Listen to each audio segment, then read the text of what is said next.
Thanks for joining us on this Friday, March 29th. I'm your host, Jamie Sherrod, and you're watching Live Now Detroit at 4. Live from the Fox 2 newsroom, this is Fox 2 Detroit. Shots fired at a Meijer in Ypsilanti earlier today. Police say it appears to be an incident of road rage between two women that ended with shots being fired in the Meijer parking lot.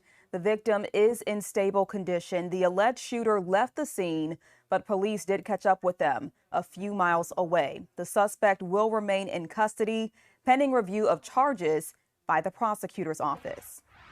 Well, Detroit police searching for a suspect after he allegedly shot 5 people in a bar parking lot. The chaos erupted early this morning after an argument over a parking spot. Fox 2's Lauren Edwards has this story. 5 people are recovering in the hospital after that early morning shooting, and police are on the hunt for the suspect. That was one shooter at this point in time, and it looks like there's probably about 7 or 8 casings in the parking lot. Detroit police are looking for the suspect in this security video. Assistant Chief Charles Fitzgerald says police believe this person is behind a shooting that happened in the parking lot of Chicago Blues early Friday morning. Everything at this point still preliminary and subject to change, but approximately 2:45 this morning, at the bar behind us, there was an altercation in the parking lot over a parking spot. He says after the altercation, the suspect left and then returned. One of the individuals left and came back. When he came back, he brought a gun, as most cowards do, and he opened fire on the crowd. He says the suspect got into what looks like a dark-colored SUV and drove away. At this point in time, we have 5 individuals who have been shot. Thankfully, all of them are going to be in stable condition at this point at 2 area hospitals. Assistant Chief Fitzgerald says they'll also look into why the club was open so late. He says the owner did not have a permit for extended hours, but he's confident they'll catch the person responsible. Senseless. It's just ridiculous. 5 people to be shot out of our parking spot. It's just silly to me. But thankfully, they're all going to survive at this point. Again, the suspects are in stable condition, ages 33 to 49, and police are asking anyone with tips and information to please reach out to them or call 1-800-SPEAK-UP. In downtown Detroit, Lauren Edwards, Fox 2 News. Another shooting on Detroit's west side, sending an 18-year-old to the hospital. He was shot at a home on Robson Street near Elmira, and it's not the first time the home has been targeted. The family that lives there says this is the second time in a month someone has opened fire on their home. And after being victims of gun violence twice, they say they're fed up. It's like Detroit getting worse and worse, and when it comes to these guns, it's nothing but it get to the point I get tired of looking at the news in the morning, because first thing you're gonna hear is gun violence. This house got shot up. Little girl got shot when she was sleeping. Little girl got shot in the backyard because everybody got a gun. Well, it's not clear who's behind the shootings or why. We have reached out to the communications office at DPD, but have not heard back. Meantime, a Detroit father is sentenced to 6 months in jail after his son shot himself with an unsecured handgun. The shooting happened last October on Snowden Street. The 8-year-old boy shot himself in the head but survived. Police say after it happened, it took Barrett and other adults in the home 10 minutes to call 911. In addition to his jail sentence, Barrett will spend 5 years on probation, and he's barred from owning or possessing any firearms during that time. Now to an update on a deadly fire in Madison Heights. Police are now calling it a murder-suicide. The 2 people found dead Wednesday on Harwood Street have been identified as 40-year-old Christopher Spicer and 42-year-old Candace Hawkins. Police believe Spicer stabbed Hawkins to death before setting the home on fire and taking his own life. They were both pronounced dead at the scene. In Chesterfield Township, a garbage truck flipped on its side after crashing near I-94 close to New Haven. It happened near the ramp to the freeway in the area of 25 Mile Road at Washington Street. Investigators telling us at least 1 person was hurt. We are working to learn more. Be sure to stay with Fox 2 on air and online for updates. The search for a missing jet skier has been called off at Lake St. Clair's Anchor Bay. Investigators say 21-year-old Jonathan Kloss and a friend were riding jet skis last night when they flipped. The 19-year-old friend was rescued and taken to a hospital. Kloss remains missing. Former President Donald Trump booking a trip to West Michigan. He's coming to Grand Rapids. The purpose is to draw attention to the murder of a 25-year-old Grand Rapids woman allegedly killed by an illegal immigrant, previously deported during the Trump administration. Polls show the southern border is one of the top issues for voters nationwide. A protest at the University of Michigan over what demonstrators call the repression of pro-Palestinian voices. Fox 2's Amy Lang was there as activists demanded the university withdraw funding for Israel. Shut it down! Shut it down!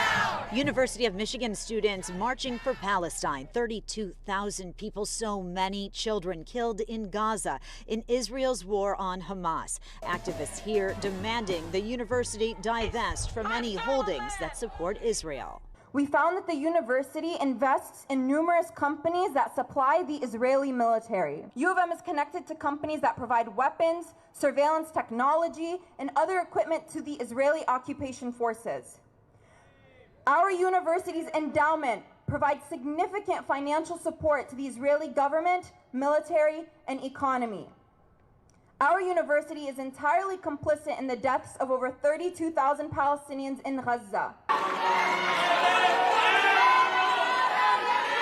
Students making their voices heard at a recent honors convocation, disrupting President Santa Ono. The university now considering a disruptive activity policy that would punish students who disrupt the normal celebration, activities, and operation of the university. We demand that you drop the charges against our student leaders, and we demand that you stop trying to sanction free speech and protest on this campus. Back in November, protesters marched to the office of the president and refused to leave, resulting in arrests on this day, marching through the Ross School of Business and ending at the Michigan Union. Students did rally inside the union, then dispersed. As for a disruptive activity policy, they say that protests by their very nature are disruptive, and they have no plans to stop. In Ann Arbor, I'm Amy Lang, Fox 2 News. And we do have a quick update on that story about the missing jet skier, the 21-year-old Jonathan Claus body. His body was found earlier today around noon. Well, a business named Detroit Hookah under scrutiny. Fox 2 reported on the store after accusations that a child was able to buy marijuana there. As Fox 2's Jessica Dubnak reports, community members have since learned similar stores are allegedly doing the same thing, and they're putting those businesses on notice.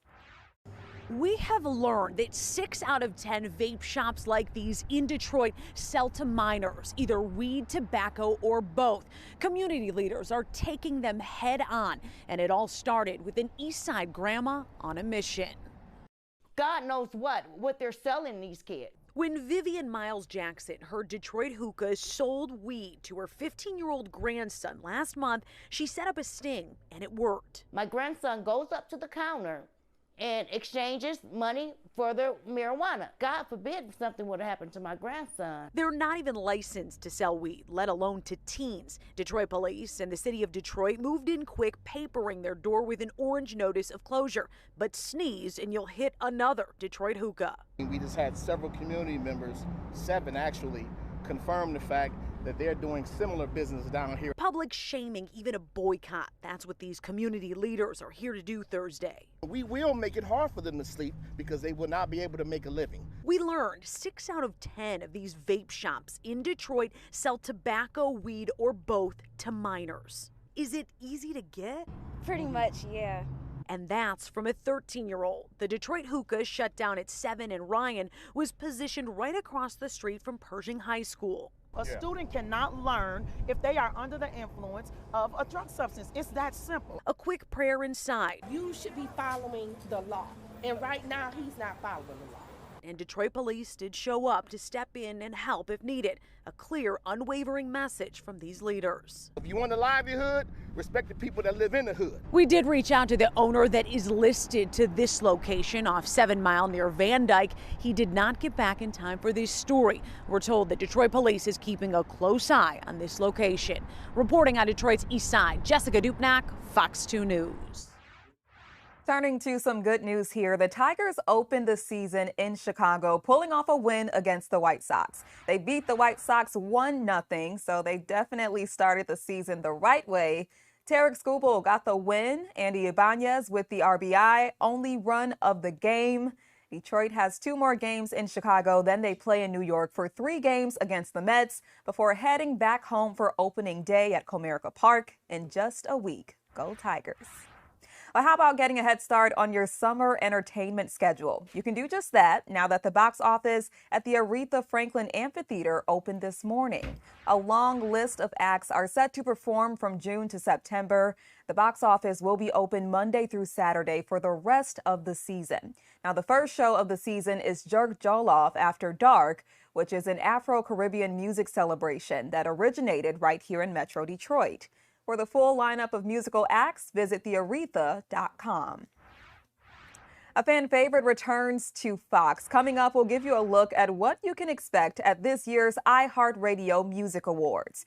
You're watching Live Now Detroit. We'll be right back.